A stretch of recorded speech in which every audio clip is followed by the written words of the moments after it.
Bonjour et bienvenue au résumé de l'actualité nationale et internationale. Nous allons commencer par l'actualité nationale. Aujourd'hui, c'est la journée mondiale de la liberté de la presse qui est l'un des principes fondamentaux des systèmes démocratiques qui reposent sur la liberté d'opinion et la liberté d'expression. Parlons de la place du Sénégal dans le classement mondial de la liberté de la presse de 2023, avec un énorme recul de 31 places. Le Sénégal, qui occupait la 73e place en 2022, est actuellement à la 104e place. Une position du pays qui est devenue très problématique ces 10 dernières années. C'est le pire classement du Sénégal qui était 47e en 2020 et 49e en 2021. Et selon le chef du bureau régional de Reporters sans frontières pour l'Afrique de l'Ouest basé à Dakar, cela est dû à un certain nombre d'aspects. Recrudescence des violences et des arrestations envers les journalistes, menaces de violence physique de la part d'acteurs politiques, entre autres. Des reporters ont été attaqués pendant les élections en 2022. Il y a eu des suspensions de chaînes télé par le CNRA, des journaux détournés. Le classement mondial de la liberté de la presse établi chaque année par Reporters sans frontières met en lumière des changements majeurs et souvent radicaux liés aux bouleversements politiques, sociaux et technologiques. On continue le résumé avec le journaliste Babacar Touré qui avait piqué une crise à sa 6e nuit de retour de parquet au commissariat central. Il est actuellement retourné dans sa cellule après quelques heures passées à l'hôpital principal de Dakar, nous informe son avocat, Maître Khoureyssi Ba.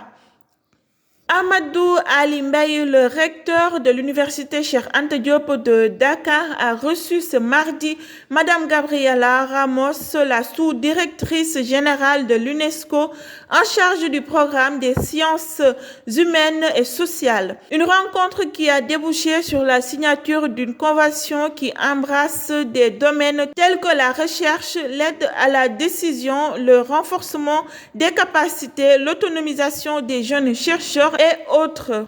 Toujours avec l'actualité nationale, l'Agence nationale de l'aviation civile et de la météorologie, ANACIM, a annoncé dans son bulletin de prévision saisonnière au Sénégal le démarrage précoce de la saison des pluies, surtout sur la partie nord, centre et ouest. Suivant le communiqué, il est aussi prévu des risques de pauses sèches longues et des risques d'événements pluviométriques extrêmes.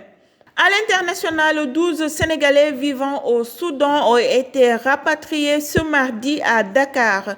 Ils ont pris des vols commerciaux depuis le Caire et atterri sur le tarmac de l'aéroport international Blaise Diagne de Diass. Constitués en majorité d'étudiants, ils ont été pris en charge dans un premier temps par les services compétents de l'État. Dès les premières heures des bombardements, ces Sénégalais ont fait part de leur désir de retourner dans leur pays. C'est ainsi que leur retour a été organisé par l'ambassade du Sénégal au Caire. Toujours à l'international, plus d'une centaine de personnes ont été tuées dans des inondations dans le nord de l'ouest du Rwanda. Actuellement, les chiffres provisoires publiés par l'administration de ces provinces indiquent que 109 personnes ont été déclarées mortes, a annoncé ce mercredi 3 mai 2023 l'agence rwandaise de radiodiffusion. On termine avec le sport. Pour la première fois de sa carrière, le pivot camerounais, la star de Philadelphie de 29 ans, Joel Embiid, est élu ce mardi soir meilleur joueur de la saison NBA 2022-2023. Lionel Messi, le ballon d'or, a été suspendu pour plusieurs jours par le Paris Saint-Germain après un voyage en Arabie Saoudite effectué sans l'accord de son club. Le champion du monde 2022 ne pourra pas jouer ni s'entraîner et ne sera également pas payé pendant la durée de sa sanction. Le PSG a ouvert une procédure disciplinaire en l'encontre de Lionel Messi. Merci d'avoir suivi jusqu'à la fin. C'était tout pour aujourd'hui. Je vous donne rendez-vous à très bientôt.